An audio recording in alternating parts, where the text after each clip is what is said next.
Emma was only 9 years old, yet the weight she carried made her feel much older. Late at night, she pushed open the heavy door of the Iron Brotherhood clubhouse, a place filled with loud voices, clinking bottles, and men no child should ever be around. In her tiny hand, she held a wrinkled $5 bill, everything she had in the world. Her voice trembled as she asked the bikers to save her mother's life. The room fell silent. These were men known for their rough pasts, but even they weren't prepared for a child pleading for help. Emma explained that her mother was in the hospital, dying, and that the medicine needed to save her cost far more than she could ever dream of. But she believed, with all the innocence in her heart, that maybe $5 and a little hope could be enough. And in that moment, everything changed. As the bikers knelt to listen to Emma, the truth began to slip out in her shaky breaths. She told them about her uncle, the man waiting outside in the car who promised to pay for her mother's treatment, but only if she went to live with him forever. At first, her voice tried to stay steady, but when she tugged nervously at her sleeve, a dark bruise appeared on her arm. The bikers saw it instantly. They exchanged looks, knowing and angry. Emma wasn't just desperate, she was scared. Explained how her uncle brought her here only to teach her a lesson, insisting the world was cruel and no one would help her for free. But the fear in her eyes said something deeper, something darker. The bikers had seen that fear before in war zones, in broken homes, in children who had no one. And that was the moment they realized Emma needed more than money. She needed protection. The bikers didn't waste a second. One quiet signal from Hammer, and 14 men walked out of the clubhouse with a single purpose.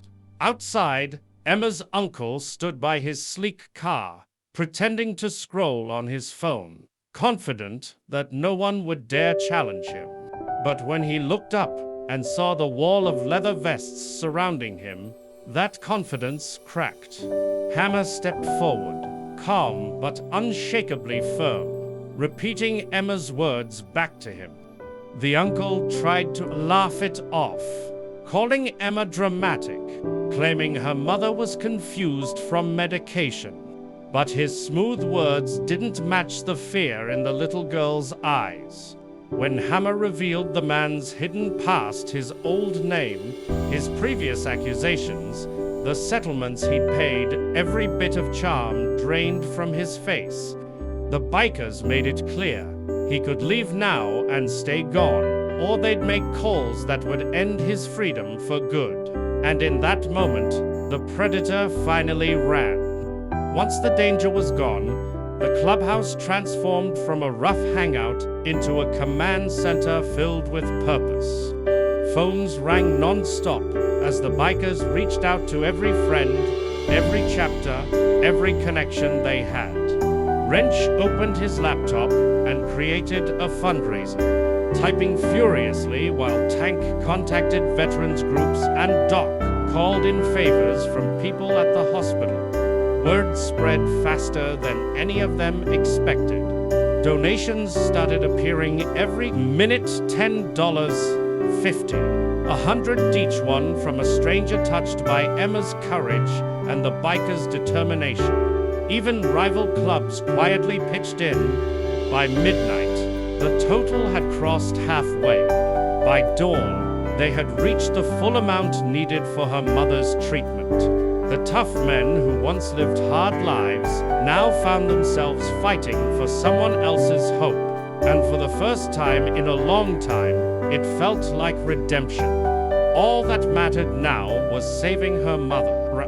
When the money was finally in place and the doctors began treatment, a quiet shift happened in Emma's life. For the first time in years, she wasn't living under fear. She stayed close to her mother's hospital bed, holding her hand as the medicine began working through her system. And while Rosa fought her way back to life, The bikers made sure Emma was never alone. Raven, the only woman in the club, stepped forward with a calm confidence and offered Emma a place to stay. It wasn't a mansion, just a small spare room, warm light, and a kind of safety Emma had never known. Slowly, she relaxed. She helped Raven cook, learned how to garden, even watched the bikers from the porch as they took turns keeping guard outside. This strange, unlikely group of people slowly became something Emma never expected. A family that actually showed up. A family that stayed. Pah! When Rosa finally opened her eyes with real strength again, it felt like the world exhaled. Emma rushed into her arms, and for a moment, the hospital room felt brighter than any sunrise. The bikers stood quietly in the doorway, their rough edges softened by the sight they'd helped create. Later, back at the clubhouse, Emma reached into her pocket and pulled out the same wrinkled $5 bill she'd carried in with trembling hands. She held it out to Hammer, insisting they take it. He didn't laugh, didn't refuse. He understood what it meant to her. Carefully, he took the bill and placed it inside a frame. The men hung it on the wall right above the bar, where everyone could see it. Over time, it became more than a memory. It became a symbol, a reminder that even the smallest act of bravery can move the hardest hearts. Courage, after all,